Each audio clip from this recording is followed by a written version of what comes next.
Retomando a nossa aula sobre citações e paráfrases, vamos ver agora por que devemos citar. O primeiro motivo é que devemos fundamentar as ideias que defendemos.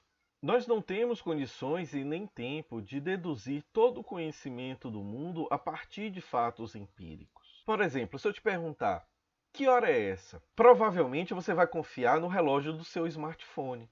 Mas como você pode ter certeza de que o seu smartphone não está inserindo algum atraso que possa ser significante daqui a um dia, uma semana, daqui a um mês, um ano, 10 anos?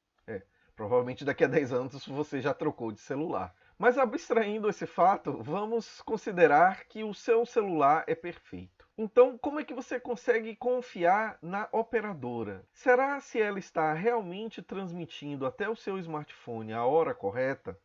Será que ela está em sincronia com o Observatório Nacional em Brasília? Será se não existe algum bug no sistema da operadora de telefonia que faz com que a informação da hora atual chegue atrasada no seu smartphone? Para eliminar cada uma dessas dúvidas que coloquei aqui, você precisaria realizar uma bateria de experimentos e assim ter certeza se realmente há algum atraso entre a hora universal e a hora que você está recebendo neste exato momento no celular. Porém, qual a utilidade para você neste momento em saber se seu celular está 1 milésimo ou 2 milésimos de segundo atrasados em relação à hora universal? Se você só está com pressa de correr até o ponto de ônibus, esses milésimos de segundo não vão fazer diferença. Mas se você está interessado em uma aplicação científica da hora, por exemplo, no estudo de átomos, de subpartículas atômicas, então você precisa sim se certificar de que seus instrumentos de medição do tempo estão precisamente calibrados. Da mesma forma, quando escrevemos um texto, também não temos condições de refazer todos os experimentos, plotar todos os gráficos que foram gerados pelos diversos estudos sobre os quais nós nos debruçamos para ler. Portanto, você vai ter que confiar nos resultados que são ali apresentados. É claro, essa confiança não será cega, você vai verificar quem são os autores, se aquele artigo ele passou por alguma revisão por especialistas da área. Então, uma vez que você se certificou da confiabilidade da sua fonte e consciente de que você não pode refazer todos os experimentos de todos os estudos disponíveis da literatura, então você vai ter que confiar nesses estudos anteriores e se fundamentar neles para construir a base do seu estudo que está sendo apresentado agora no texto. Um outro motivo para fazermos citações é justamente mostrar ao nosso leitor de que pesquisamos vastamente aquele tema na literatura. E quando eu digo buscar vastamente, não quero dizer que você apenas clicou na segunda página de busca do Google. Eu quero dizer que você realmente foi atrás dos autores mais citados dentro daquela área de conhecimento. Nesse sentido, esta famosa frase do Isaac Newton é muito ilustrativa.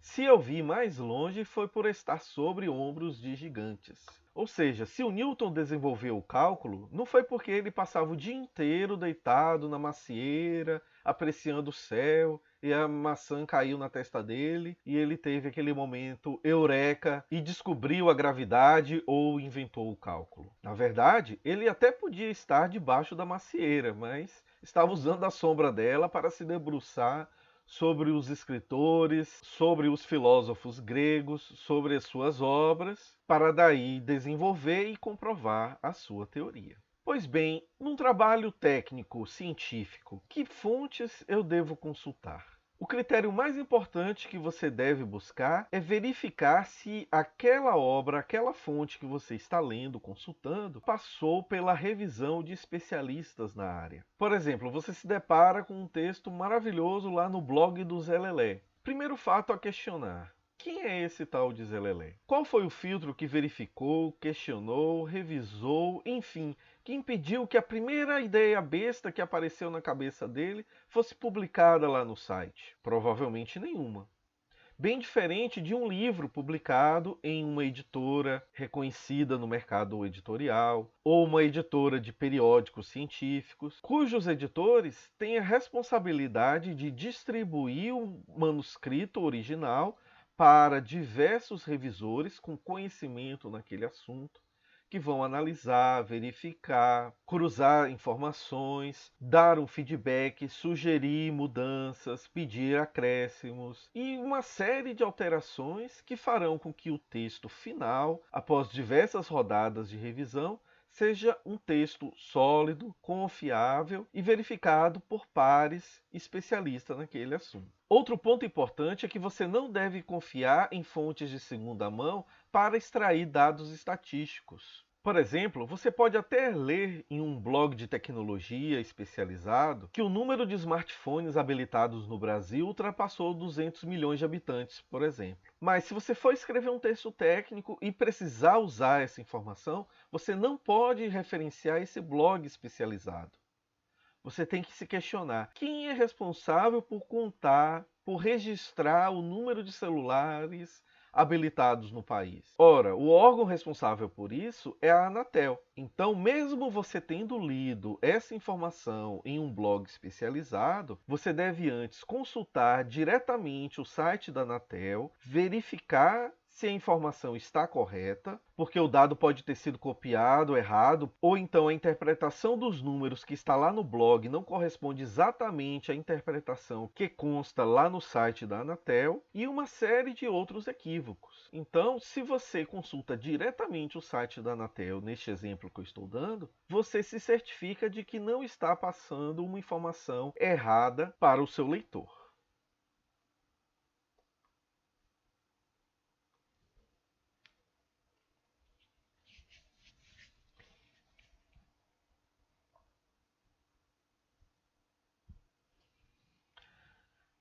Então, vistas essas considerações, vamos ver que tipos de obras devemos consultar para elaborar um texto técnico. Em primeiro lugar, livros. Por quê? Porque eles passaram por um processo de revisão em suas editoras. É claro que eu estou falando aqui de livros publicados através de editoras renomadas. Por exemplo, na nossa área técnica, a Elsevier, a Pearson, a Bookman, todas elas são grandes editoras na área da computação. Por outro lado, aquelas editoras obscuras ou aqueles Kindles de R$ 0, que você não sabe quem publicou, por onde publicou e está lá disponível na Amazon, são fontes que você deve desconfiar, ter um pé atrás. Só que os livros têm um pequeno problema. Eles costumam ficar desatualizados rápidos na nossa área de computação. Então, se você deseja ficar a par dos últimos avanços da sua área de pesquisa, a melhor maneira é consultar artigos de periódicos e artigos publicados em eventos. Qual a diferença? Periódicos são publicações com corpo editorial, ou seja, um corpo revisor de especialistas naquela área, que trabalham em uma espécie de regime de produção. Primeiro, autores submetem artigos, esses artigos são revisados por esse corpo revisor, podem acontecer várias rodadas de revisões até que o artigo final seja publicado.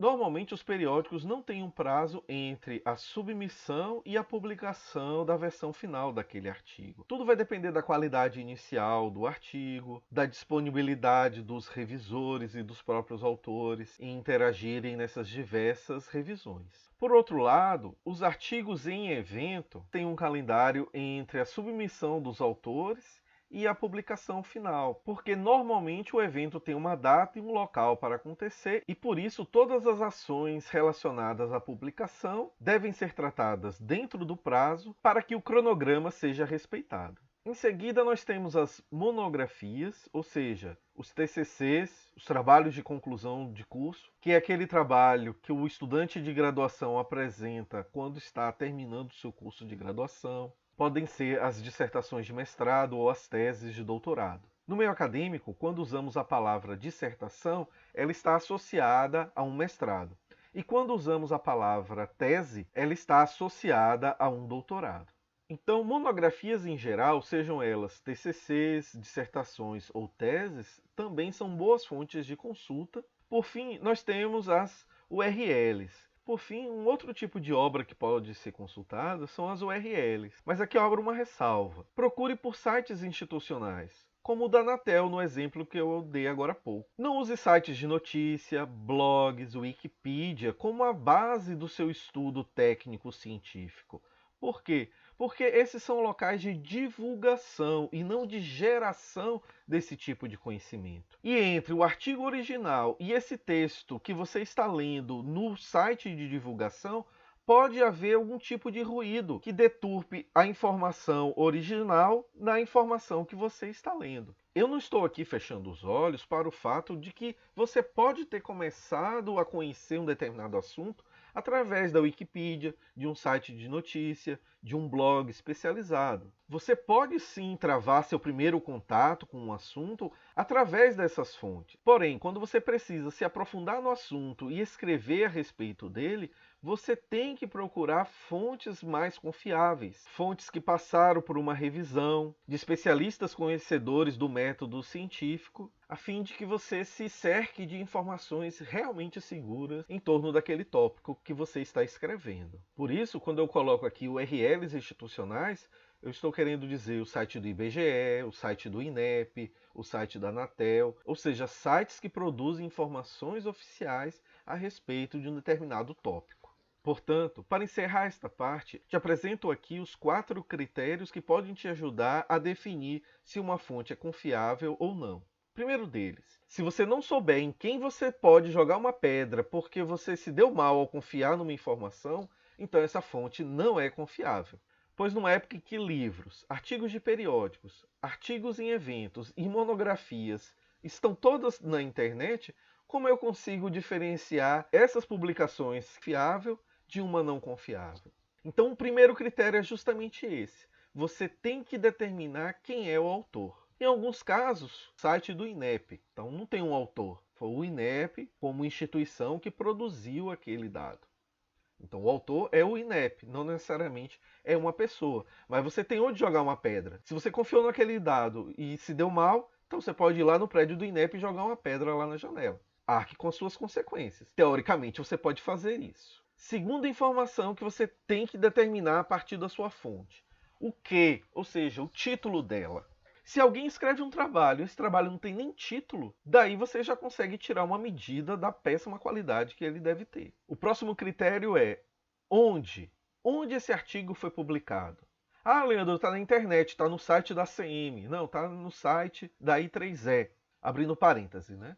A ACM é Association for Computing Machinery. Ela é uma associação inicialmente americana, mas agora de alcance mundial, que reúne diversas pessoas na área da computação. Seria o equivalente a, digamos, a SBC, que é a Sociedade Brasileira de Computação, aqui para o Brasil, mas de alcance mundial. A ACM promove diversos eventos científicos na área da computação e também mantém periódicos científicos. É uma associação que publica trabalhos amplamente reconhecidos dentro da comunidade acadêmica em computação. Portanto, embora o artigo esteja disponível ali no site da ACM, então nesse caso o onde não é o site da ACM, e sim o nome da conferência patrocinada pela ACM, por onde aquele artigo foi publicado, ou o nome do periódico bancado pela ACM que publicou aquele artigo. Então essa pergunta do onde, ela vai te indicar a procedência do artigo ou da obra que você está lendo.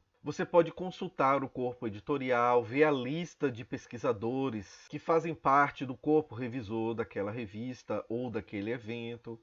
Verificar, olha, tem este autor aqui, ele é muito importante. Ah, essa pesquisadora que está aqui listada publica artigos importantes na minha área. Por isso é um importante critério consultar a procedência dos artigos que lemos. Por fim, o quarto critério é procurar saber quando aquela obra que você está lendo foi publicada. Principalmente em áreas que evoluem rapidamente como a computação, é importante verificar se aquele trabalho é recente ou se ele pode ter sido ultrapassado por outros trabalhos. Portanto, resumindo, para avaliar se uma fonte de informação é confiável, já que a maioria delas você vai encontrar de forma digital na internet, é justamente tentar responder essas 4 perguntas. Quem, o que, onde e quando. Quem é a pessoa ou instituição onde eu vou jogar a pedra? O que essa pessoa ou instituição escreveu? Por onde ela publicou? E quando eles publicaram? Na próxima parte da aula, nós vamos ver os tipos de citação. Até lá!